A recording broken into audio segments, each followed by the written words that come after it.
प्रिय छात्रों, नमस्कार।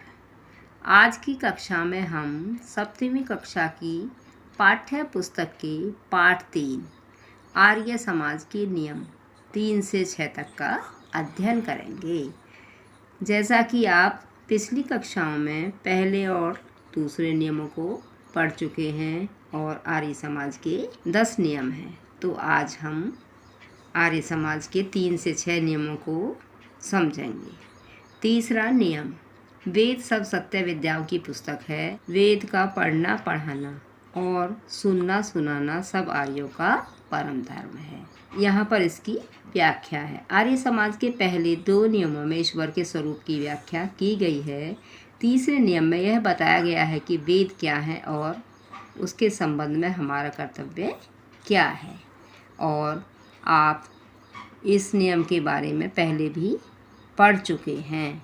अब आर्य समाज का चौथा नियम, सत्य के ग्रहण करने और असत्य को छोड़ने में सर्वदा उद्यत रहना चाहिए। व्याख्या, अब इस नियम में बताया गया है कि सत्य क्या है। जो वस्तु जैसी हो उसे वैसी ही मानना, कहना और करना सत्य है और इसके विरुद्ध मानना, कहना और करना असत्य है। इसलिए प्रत्येक मनुष्य का कर्तव्य है कि उसे सत्य को ग्रहण करने और असत्य को छोड़ने के लिए हमेशा तैयार रहना चाहिए। आर्य समाज का 5वां नियम, सब काम धर्मानुसार अर्थात सत्य और असत्य को विचार कर करने चाहिए। और इसकी व्याख्या में बताया गया है कि इस नियम का संबंध हमारे प्रतिदिन के जीवन से है। हम प्रातः उठने से लेकर और रात तक सोने तक कुछ न कुछ करते रहते हैं, ठीक है।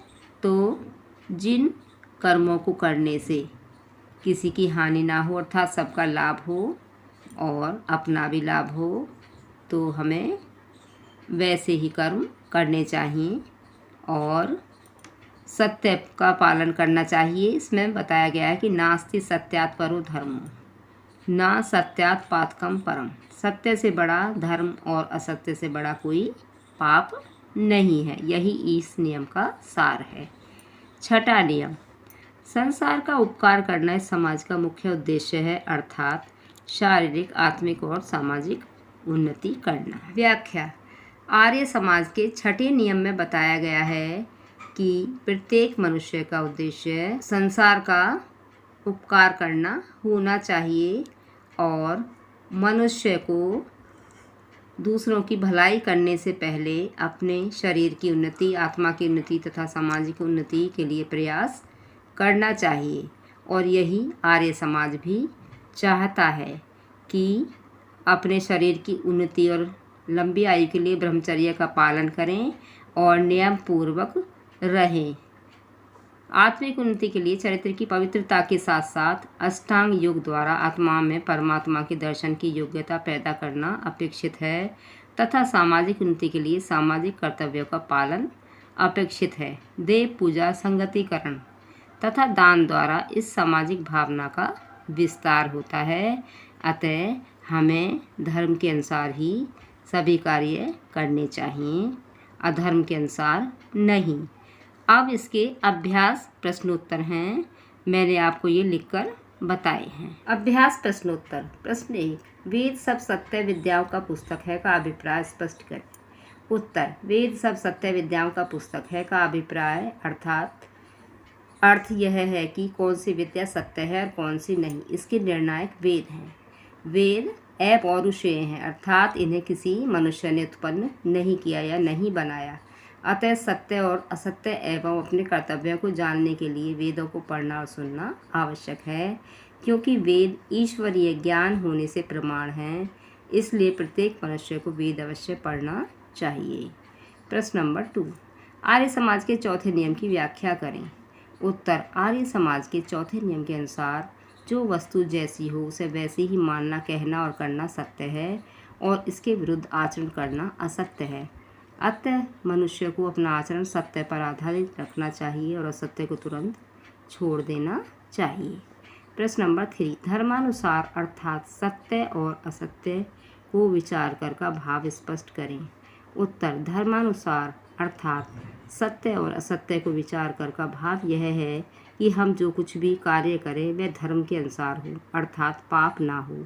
इसलिए हमें प्रत्येक कार्य सत्य और असत्य को विचार कर करने चाहिए। प्रश्न नंबर 4, उन्नति कितने प्रकार की होती है? उत्तर, उन्नति निम्नलिखित 3 प्रकार की होती है। नंबर 1 शारीरिक उन्नति, नंबर 2 आत्मिक उन्नति, नंबर 3 सामाजिक उन्नति। अब यहाँ पर मैंने कुछ अतिरिक्त प्रश्नोत्तर भी बना रखे हैं, आप उन्हें भी ध्यान से समझिए। नंबर 1, वेद कितने हैं, उनके नाम लिखिए। उत्तर, वेद 4 हैं, ऋग्वेद, यजुर्वेद, सामवेद और अथर्ववेद। नंबर 2, सृष्टि के आरंभ में परमेश्वर ने वेदों का ज्ञान किसको दिया? उत्तर, सृष्टि के आरंभ में परमेश्वर ने वेदों का ज्ञान अग्नि, वायु, आदित्य और अंगिरा आदि ऋषियों को दिया था। नंबर 3, वेद ज्ञान किसके लिए है? उत्तर, वेद ज्ञान मनुष्य मात्र के लिए है तथा किसी व्यक्ति, जाति, देश या वर्ग विशेष के लिए नहीं है। नंबर 4, सत्य का अर्थ बताइए। उत्तर, जो वस्तु जैसी होती है उसे वैसे ही मानना, कहना और करना सत्य होता है।